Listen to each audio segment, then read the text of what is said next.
Okay, so we know descending fifth sequences now, right? So let's look at a couple others. The descending fifth is by far the most common sequence that we encounter, but there are others, right?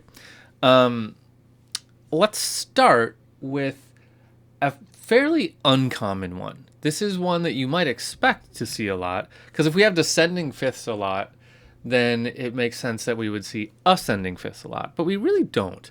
Um, it works. There's no reason you couldn't do it. It just doesn't sound all that great, and it's just not a very typical chord progression. So let's hear it, and let's find out why. So let's just use these two staves up here, and let's do it in half notes.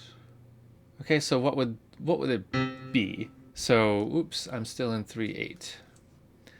Let's change my meter back to 4/4. I'll go here. Okay, so C, and then let's do C, G, E. Let's make a big C major chord here. So now if we're doing ascending fifths, then we're going 1 to 5. Okay, so let's do a 5/6 chord so that we go down to a B, because the chord is going to be G, B, D, and oh, I still have that key signature on there. I heard a minor chord there, and then I realized that we're not actually in C major.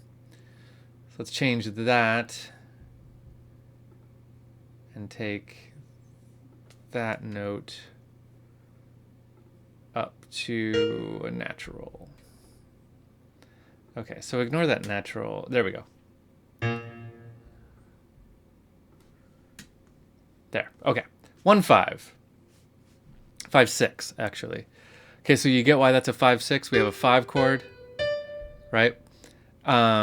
G, and we're putting the third in the bass. So that's 6. So we're going to do the alternating root 6th thing here.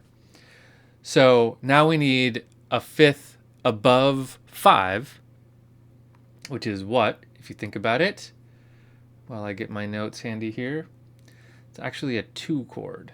So I'm going to go up to D, and then D, F, and A are what we want. I'm just going to look for path of least resistance up here. That works. Now if I go up a fifth from 2, I'm going to end up on the 6th,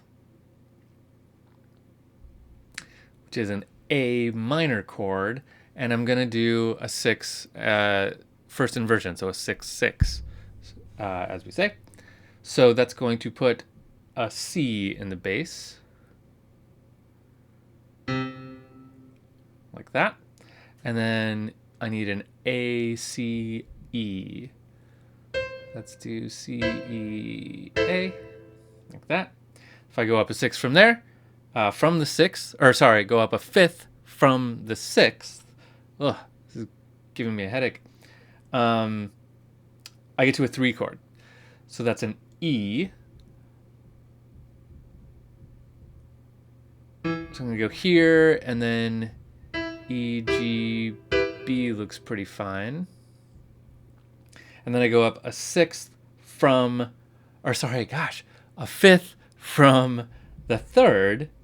We end up on the 7. Okay, so that's going to put me on a B. And if I want to do a 6th inversion, I need a D in the bass. So now I need a B, D, F. Okay, and we're on that diminished chord.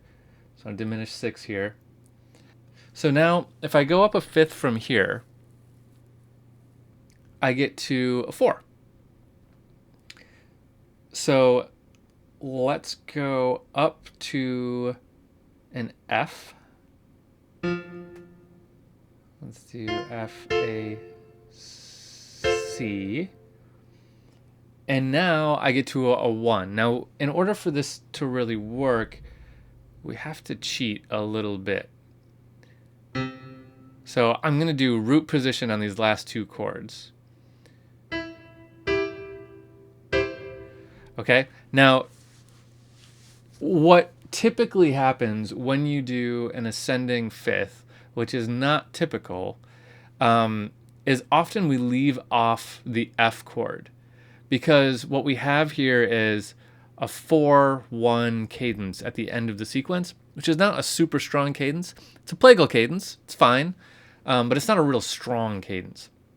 This 7 chord, so our B diminished going up to tonic, would be a much stronger resolution than the 4-1. So if we left off this F chord, it would make a much stronger resolution, but just for the sake of consistency, let's leave it in. Okay, let's hear it.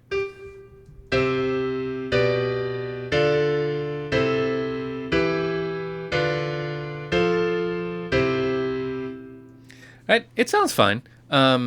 For whatever reason, it's fairly uncommon. Does not sound nearly as good as the descending fifth sequence.